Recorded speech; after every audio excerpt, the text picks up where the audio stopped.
Hello दोस्तों, good evening.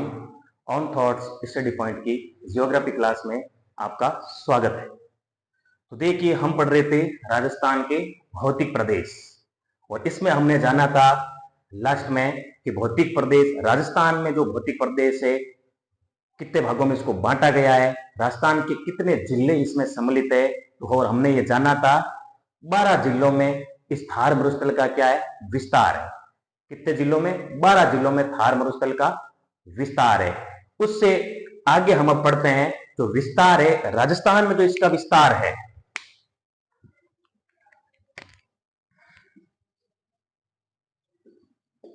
Rajasthan में थार मरुस्थल का विस्तार। तो राजस्थान में जो थार मरुस्थल का विस्तार है वो है 61.11%। कितना है? 61.11%। अब देखिए, जो राजस्थान में इसकी लंबाई है, किसकी? थार मरुस्थल की। किसकी बात कर रहे हैं हम? थार मरुस्थल। तो देखो, राजस्थान में थार मरुस्थल की जो लंबाई है, तो लंबाई कितनी है? 640 किलोमीटर। लंबाई कितनी है? 640 किलोमीटर। तो चौड़ाई कितनी है राजस्थान में थार मरुस्थल की? चौड़ाई, जो चौड़ाई है इसकी 350 किलोमीटर। कितनी है? 350 किलोमीटर। तो आगे अब चर्चा करें हम कि राजस्थान में जो इसमें जो इस थार मरुस्थल में चट्टानें पाई जाती है, क्या पाई जाती है? चट्टानें पाई जाती है। वो चट्टानें कौन सी चट्टानें पाई जाती है? वो चट्टानें है अवसादी चट्टानें। कौन सी चट्टानें है? अवसादी चट्टानें। यानी कहने का मतलब थार के इस मरुस्थल में अवसादी चट्टानों की प्रधानता होती है। फिर बात करते हैं मिट्टियों की कि इस थार के मरुस्थल में कौन सी मृदा पाई जाती है। तो मृदा की बात करें, थार के मरुस्थल में जो मृदा पाई जाती है वो है ब्लूई मृदा। कौन सी मृदा है? ब्लूई मृदा। ध्यान दीजिए इधर, ब्लूई मृदा। कौन सी मृदा पाई जाती है? ब्लूई मृदा।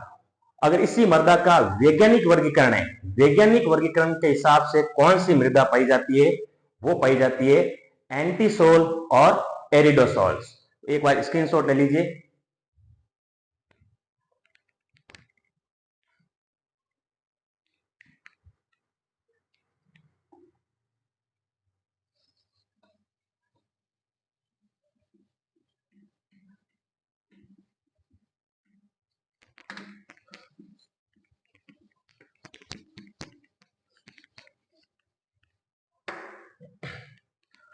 तो देखिए, मृदा का वैज्ञानिक वर्गीकरण, वैज्ञानिक वर्गीकरण के हिसाब से कौन सी मृदा?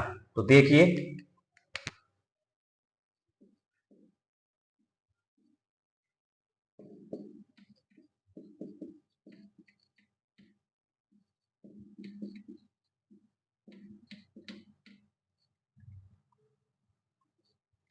तो वैज्ञानिक वर्गीकरण के हिसाब से दो प्रकार की यहां मृदा पाई जाती है। एक तो है एंटीसॉल। कौन सी हो गई? एंटीसॉल। और दूसरी मृदा कौन सी है? दूसरी मृदा है एरिडोसॉल। दूसरी कौन सी हो गई? एरिडोसॉल। तो ऐसे बात करते हैं कि कौन सी मृदा पाई जाती है? ब्लूई मृदा पाई जाती है। और वैज्ञानिक वर्गीकरण के हिसाब से कौन सी मृदा पाई जाती है? वो है, एक तो है एंटीसोल मृदा और दूसरी है एरिडोसोल मृदा। अब देखते हैं कि जो इस थार के मरुस्थल का जो ढाल है वो ढाल किस प्रकार से। तो देखिए, थार मरुस्थल का ढाल, एक एक पॉइंट को अच्छे से देखना। थार मरुस्थल का ढाल, तो थार मरुस्थल को ढालने से पहले हम एक दिशा का डायग्राम बनाएंगे, उसकी सहायता से आपको अच्छे से समझ में आ जाएगा। तो देखिए, दिशाओं में आप अच्छे से समझते हैं। मैंने दिशाओं के बारे में एक बार और बताया था आपको। ये कौन सा हो गया? उत्तर, ये दक्षिण, ये पूर्व, और ये कौन सा हो गया? पश्चिम हो गया। तो देखिए, जो ढाल है वो ढाल किस प्रकार से है? तो ढाल इस प्रकार से है। किस प्रकार से? इस प्रकार से, इस प्रकार से। तो अब आप खुद इसका स्वयं इसका पता लगा सकते हो कि जो थार मरुस्थल में जो ढाल है, इस थार के मरुस्थल का राजस्थान में, वो ढाल किस प्रकार है। तो देखिए, ये उत्तर पूर्व, तो बीच वाली दिशा कौन सी होती है? उत्तर पूर्वी होती है। और ये देखो दक्षिण पश्चिम, तो ये क्या कहलाएगी? दक्षिण पश्चिम। और देखो एरो के निशान किए हुए हैं इस प्रकार से। तो ढाल कौन सा हो गया? तो आप देख सकते हैं, तो ढाल हो गया, वो ढाल हो गया उत्तर पूर्व से, ये कौन सा हो गया? दक्षिण पश्चिम। आई बात समझ में? तो ढाल किस प्रकार हो गया? ये देखिए, इधर से उत्तर पूर्व से किस ओर चल रहा है? दक्षिण पश्चिम की ओर। तो ये ढाल हो गया उत्तर पूर्व से दक्षिण पश्चिम की ओर, इसका क्या है? ढाल है। अब देखिए आगे, एक बार स्क्रीनशॉट ले लीजिए।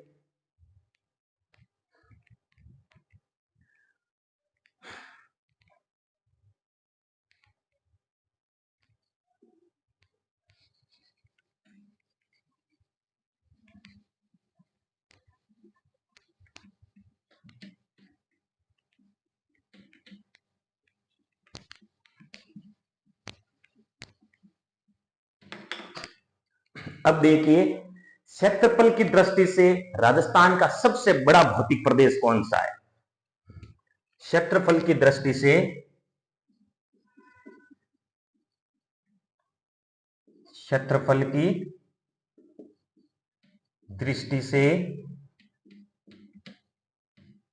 राजस्थान का सबसे बड़ा भौतिक प्रदेश,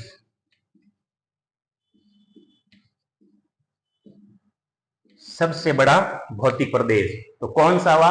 थार का मरुस्थल। जो थार का मरुस्थल है, थार का मरुस्थल, जो क्षेत्रफल की दृष्टि से राजस्थान का सबसे बड़ा भौतिक प्रदेश है। इसी प्रकार जो ये थार का मरुस्थल है, इस प्रकार से जो थार का मरुस्थल है, वो न्यूनतम जनघनत्व वाला भौतिक प्रदेश है। कैसा प्रदेश है? न्यूनतम जनघनत्व वाला भौतिक प्रदेश। तो आगे होगी अब आपको बात समझ में कि जो ये थार का मरुस्थल है, ये जो थार का मरुस्थल है, जो क्षेत्रफल की दृष्टि से तो सबसे बड़ा भौतिक प्रदेश है और न्यूनतम जनघनत्व वाला भी भौतिक प्रदेश है। न्यूनतम जनघनत्व मतलब यहाँ जो मरुस्थल इलाकों में जो जनसंख्या है, उसका घनत्व क्या है? बहुत ही कम है। यहाँ पर जनसंख्या कम निवास करती है। ये बात है, इसको नोट कर लीजिए एक बार स्क्रीनशॉट के द्वारा।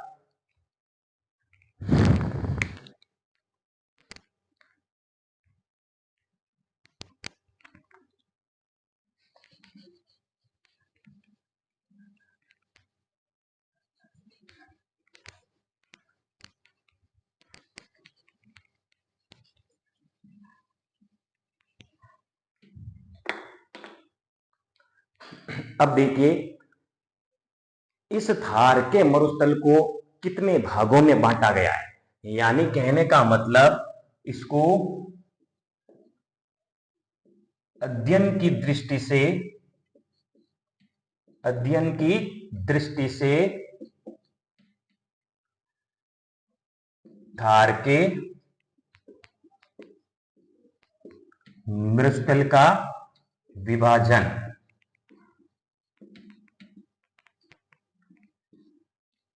अध्ययन की दृष्टि से थार के मरुस्थल का विभाजन दो भागों में किया गया है। कितने भागों में किया गया है? दो भाग। तो वो दो भाग कौन कौन से हैं?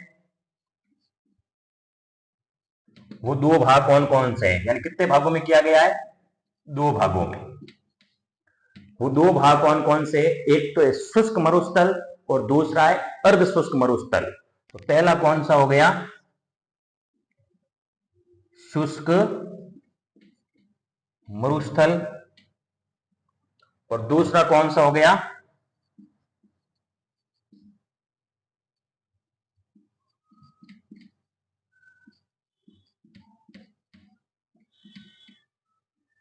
अर्ध शुष्क मरुस्थल।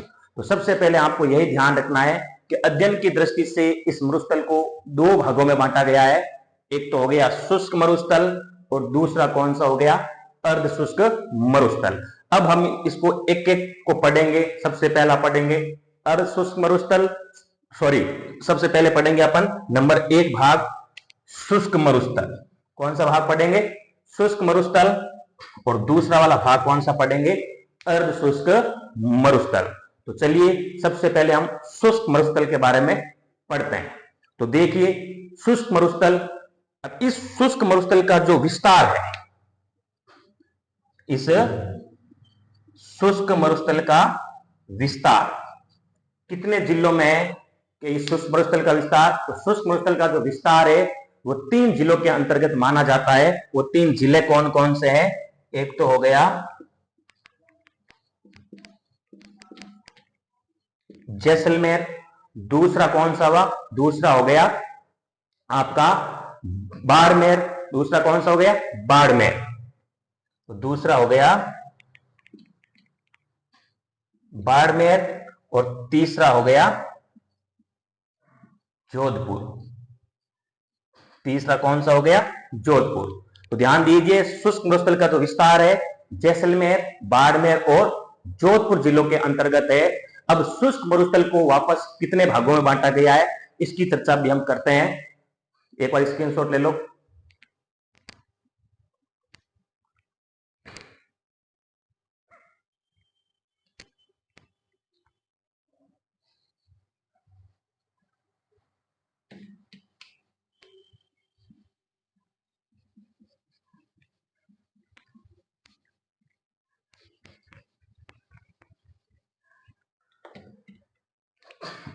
तो देखिए दो भागों में बांटा गया था, एक शुष्क मरुस्थल, एक था अर्ध शुष्क मरुस्थल। तो सबसे पहले वाला भाग हम पढ़ते हैं शुष्क मरुस्थल।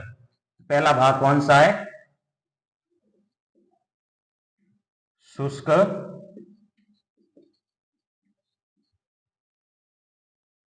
मरुस्थल। कौन सा भाग है? शुष्क मरुस्थल। तो यहां देखिए यहां जो वर्षा होती है, क्या होती है? वर्षा 25 सेंटीमीटर से भी कम वर्षा होती है। 25 सेंटीमीटर से कम वर्षा होती है। आप इसको ऐसे मान सकते हो कि 0 से लेकर 25 सेंटीमीटर। कहने का मतलब 0 से 25 सेंटीमीटर तक वर्षा वाला क्षेत्र है, वो कौन सा क्षेत्र है? शुष्क मरुस्थल क्षेत्र है। कौन सा क्षेत्र है? शुष्क मरुस्थल क्षेत्र के अंतर्गत आता है। 0 से लेकर 25 सेंटीमीटर वर्षा या फिर 25 सेंटीमीटर से भी कम वर्षा वाला क्षेत्र। अब देखिए इस शुष्क मरुस्थल को भी दो भागों में बांटा गया है। इसके दो भाग कौन कौन से हैं? तो इधर ध्यान दीजिए, इसके जो दो भाग है, इसके दो भाग कौन कौन से हैं? तो देखो पहला भाग तो है बालू का स्तूप मुक्त प्रदेश। पहला कौन सा हो गया? बालू का स्तूप मुक्त प्रदेश। दूसरा भाग कौन सा हो गया? एक तो हो गया मुक्त, अब है युक्त। तो दूसरा भाग है बालू का स्तूप युक्त प्रदेश।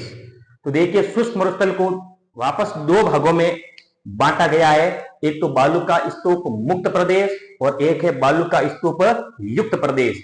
तो देखिए बालू का स्तूप मुक्त प्रदेश का विस्तार कितने प्रतिशत तक है, तो यह है 41.50% तक। कितना है? 41.50%। फिर दूसरा बालू का स्तूप एक तो है मुक्त और एक कौन सा है? युक्त। तो बालू का स्तूप युक्त प्रदेश का जो प्रतिशत है वो कितना है?